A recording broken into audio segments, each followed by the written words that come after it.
They built a seven-star fantasy in the middle of the desert. And now, the silence is louder than the luxury. The world still sees Burj Al Arab as the ultimate symbol of wealth: gold interiors, private beaches, chauffeured arrivals, a hotel so extravagant it became shorthand for excess itself. But symbols can outlive reality. Because while the photos remain perfect, something underneath has changed. The fountains still run. The music still plays. The skyline still glows at night. Yet the rhythm feels off. The roads are polished but thinner. The energy is present but diluted. The spectacle continues, but the audience is shifting. And that is the paradox of modern Dubai. A city built to look permanent, powered by forces that were never designed to stay. Most people think decline looks dramatic: cracked walls, empty windows, financial panic, headlines screaming collapse. But in places like Dubai, decline can arrive dressed as success, quietly, elegantly, almost invisibly. Because when a city depends not only on buildings, but on movement, capital movement, talent movement, geopolitical movement, then danger does not begin when the lights go out. It begins when fewer people need to turn them on. And nowhere tells that story better than the Burj Al Arab. Before we uncover what may really be happening beneath the polished marble and curated perfection, subscribe if you enjoy deep analysis on economics, geopolitics, and the hidden mechanics behind the world's most powerful success stories. Because this is not just about a hotel. It is about a model, a myth, and what happens when momentum slows. To understand why the silence matters now, we need to remember what this building once represented. In the late 20th century, Dubai faced a problem most outsiders never understood. It was rich, but not rich enough forever. Unlike some of its neighbors, Dubai's oil reserves were limited. Leaders knew early that crude wealth alone would not sustain the future. So while others relied on the ground, Dubai chose something riskier.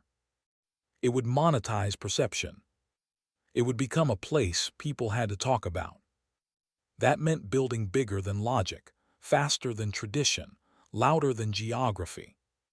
Ports were expanded, airlines were weaponized into soft power, real estate became narrative, tourism became strategy, luxury became infrastructure.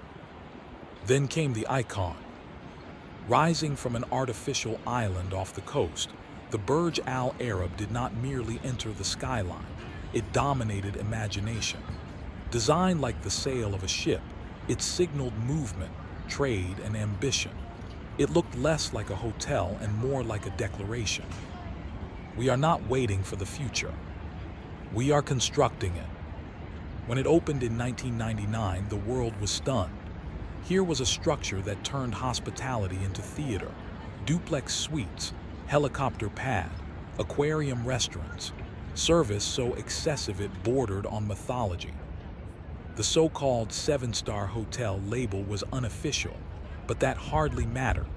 The myth was stronger than the rating system. And myths are valuable. The Burj Al Arab helped transform Dubai from a regional business hub into a global aspiration machine. Investors saw confidence. Tourists saw fantasy. Entrepreneurs saw opportunity. Governments saw a blueprint. If one impossible building could emerge from sand, what else was possible? Soon more followed.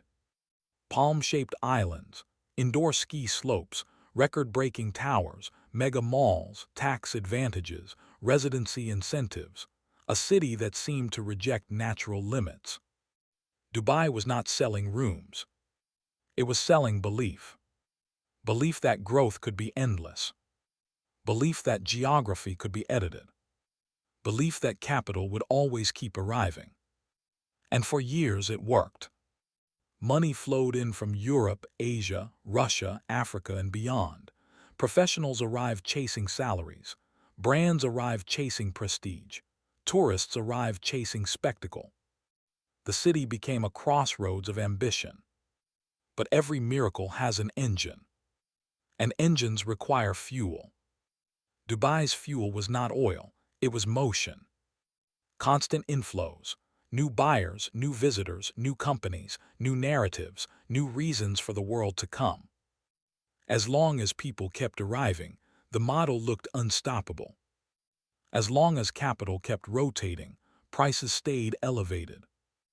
As long as confidence stayed intact, symbols like the Burj Al Arab retained their power. Because landmarks do not just reflect economies. They stabilize them psychologically. They tell outsiders, this place is winning. But what happens when the world changes? What happens when global wealth becomes cautious? When geopolitical tensions reroute people and money? When remote work reduces relocation urgency? When luxury becomes common and spectacle loses scarcity? That is when icons face their real test. Not during the boom, during the boredom. And the first signs rarely appear as catastrophe. They appear as subtle emptiness. A reservation gap.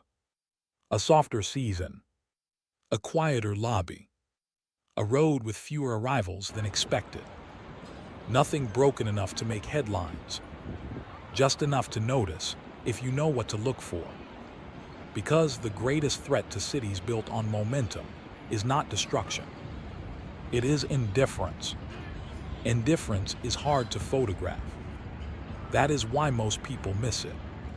When outsiders think of trouble, they expect abandoned towers and dramatic crashes. But in hyper-managed economies, weakness often hides behind immaculate presentation. The streets are cleaned, events continue, new launches are announced, influencers keep filming rooftop pools. And yet, beneath that choreography, the metrics begin to whisper. Not every hotel room fills as easily. Not every luxury unit flips at a profit. Not every expatriate family renews for another cycle. Not every investor sees urgency anymore. This is where the story of Burj Al Arab becomes larger than one building. Because luxury icons depend on more than wealthy guests, they depend on confidence networks. A billionaire chooses a suite because status still matters. A corporation hosts events because presence still signals power. A tourist pays premium rates because the brand still feels rare. An investor buys nearby property because prestige feels transferable. When those beliefs weaken, demand does not vanish overnight.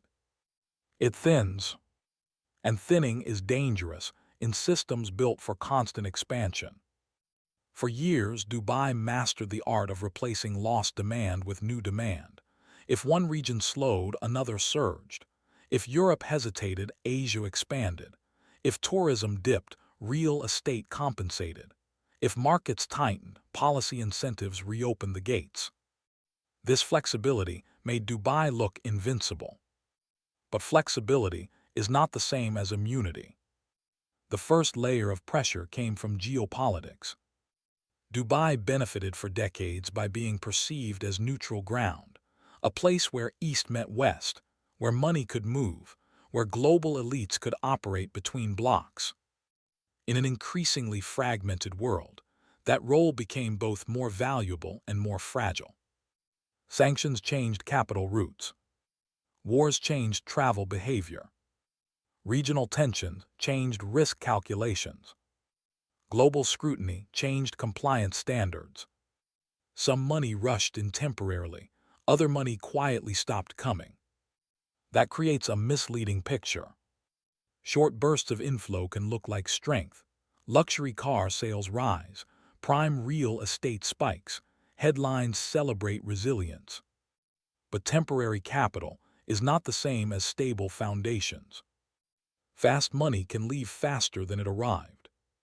Then came a second pressure point, demographics. Much of Dubai's population has historically been transient, professionals on contracts, entrepreneurs testing markets, workers tied to visas, investors diversifying passports and portfolios. That creates incredible energy during growth cycles. But transient populations behave differently during uncertainty. They relocate faster. They reduce spending faster. They pause commitments faster. They compare jurisdictions constantly. In traditional cities, people endure downturns because roots are deep. In mobile cities, roots are lighter. And when roots are lighter, sentiment matters more than loyalty. This is why a glamorous skyline can hide volatility so effectively. Towers remain standing while human flows quietly adjust beneath them. Then there is the third pressure point, saturation. Once, Dubai's extravagance felt singular. Indoor skiing in the desert, artificial islands visible from space, hotels wrapped in myth. But the world learns quickly. Today, luxury exists everywhere. Riyadh is reinventing itself. Doha has global prestige. Singapore offers efficiency and wealth. Miami sells tax advantages with oceanfront lifestyle. Istanbul bridges continents. Abu Dhabi combines capital strength with cultural expansion. When everyone builds spectacle, spectacle becomes normal. And when spectacle becomes normal, icons must work harder to justify premium status. That matters enormously for landmark properties like the Burj Al Arab. Because the building was never just competing on rooms. It was competing on symbolic monopoly.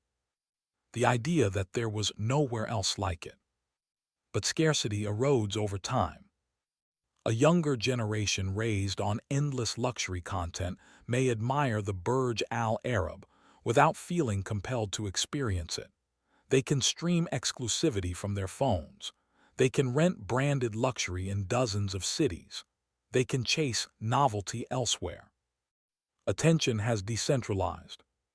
And in the attention economy, old icons face a brutal question. Are you still aspiration or just history? This does not mean the Burj Al Arab is finished, far from it. It remains globally recognized. It remains premium. It remains architecturally iconic. But symbols can remain famous long after they stop shaping the future. That distinction is everything. Think of old financial centers that still have towers but lost momentum. Think of famous shopping districts that remain crowded yet strategically less relevant. Think of legacy brands still respected but no longer defining culture. Prestige can survive after dominance fades. And that may be the real tension in Dubai today. Not collapse. Transition. Because the city that once won by being first now operates in a world where being first matters less than being adaptive. The Burj Al Arab was built for an era obsessed with visible luxury. The next era may reward something else entirely. Security, residency certainty, digital infrastructure, regulatory trust, climate resilience, long-term livability. If that shift continues, then some of yesterday's greatest symbols may become monuments to a previous economic logic. Still beautiful, still functional, still admired, but no longer central. And that leads to the deepest layer of all. Because if Dubai was never fundamentally powered by oil, and not even by tourism alone, then what exactly has been powering it this entire time? The answer is simpler and more unsettling than most people realize. Dubai was powered by imported momentum. Not in a cynical sense, in a structural sense. It imported labor to build, imported talent to scale, imported tourists to spend, imported investors to bid up assets, imported brands to validate status, imported narratives to amplify prestige. This was not a flaw, it was the strategy. While many nations depend on domestic demand or industrial depth, Dubai engineered something different. A high-speed platform economy designed to attract mobile people and mobile money from everywhere else. That model can outperform traditional systems for long periods. It can grow faster, build faster, rebrand faster, recover faster, but it also inherits a hidden weakness. What arrives by choice can leave by choice. That is the final layer beneath the silence. A city rooted in deep local household formation behaves one way during stress. Families stay, communities absorb shocks, consumption falls slowly, attachment buys time. A city optimized for global mobility behaves another way. Decisions become transactional.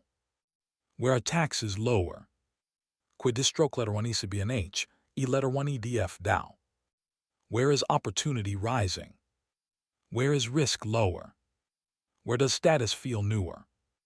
NH letter 1 EFNG, cow H letter 1 ECF, IDO co TH letter 1 EC3, CHUY letter 1 EC3, NH letter 1 B0 letter 1 EDB, NG hang TRI letter 1 EC7, UVA hang T letter 1 EF7. Distroke I letter 1 EC1, UDO co Engia la distroke letter 1 ED1, ITH letter 1 E7, C letter 1 E1 and H, Tran TH letter 1 F1C, S letter 1 EF1, C letter 1 E7, a Dubai, Kong PH letter 1 EA3, I la hang Zom. S letter 1 EF1, C letter 1 E1 and H, Tran C letter 1 E7, a no la Tai, CH letter 1 ECDN. Every entrepreneur who can move. Every fund that can reallocate. Every executive who can relocate. Every wealthy family choosing a second base. And when optionality becomes the market, permanence becomes harder to secure. This is why the Burj Al Arab matters so much symbolically. It represented the moment Dubai turned attraction into identity. It told the world this was not just a stopover, not just a Gulf trading post, not just another regional center. This was a destination of destiny. But symbols built for one phase of growth must evolve when the growth model matures. The first phase was shock and awe. Build what no one imagined. The second phase was scale. Expand property, tourism, logistics, finance. The third phase, the phase now unfolding, is stickiness. Can people be convinced not merely to visit, but to anchor their lives there? Can capital be persuaded not merely to park, but to commit long-term? Can a city famous for speed become trusted for durability? That challenge is harder than building islands. Because concrete responds to money. Trust responds to time. And this is where many glamorous growth stories stall. They master attraction but struggle with attachment. Visitors love the skyline. Investors love the tax logic. Professionals love the salaries. But do they build identity there? Do they imagine grandchildren there? Do they stay when another hub offers better incentives? That is the real contest of the next decade. Dubai understands this. That is why it has expanded visas, promoted entrepreneurship, invested in culture, finance, technology, and quality of life. These are not cosmetic moves. They are attempts to convert motion into permanence, to turn transit into residence, to turn speculation into roots, to turn prestige into legacy. And to be fair, few cities in modern history have adapted as quickly or as boldly. But adaptation itself reveals the pressure. You only reinvent aggressively when standing still is dangerous. So where does that leave the Burj Al Arab? Perhaps exactly where all icons eventually arrive. As a mirror. In its rise, it reflected the optimism of globalization, an era when borders softened, capital accelerated, and spectacular ambition was richly rewarded. In its quieter present, it reflects a new world, fragmented, competitive, cautious, and less easily impressed.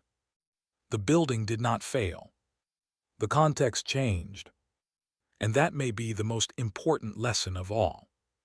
Many people study skyscrapers, hotels, and skylines as if they create power.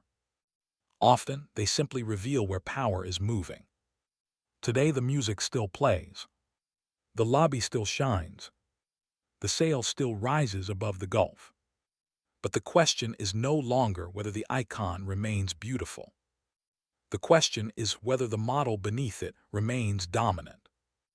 If you enjoy deep analysis like this, where architecture, economics, and geopolitics intersect, subscribe and share your perspective below. Because the future of Dubai may not be decided by another taller tower or another grander resort. It may be decided by something far less visible. Who chooses to stay? And if the age of spectacle is fading, what replaces it next?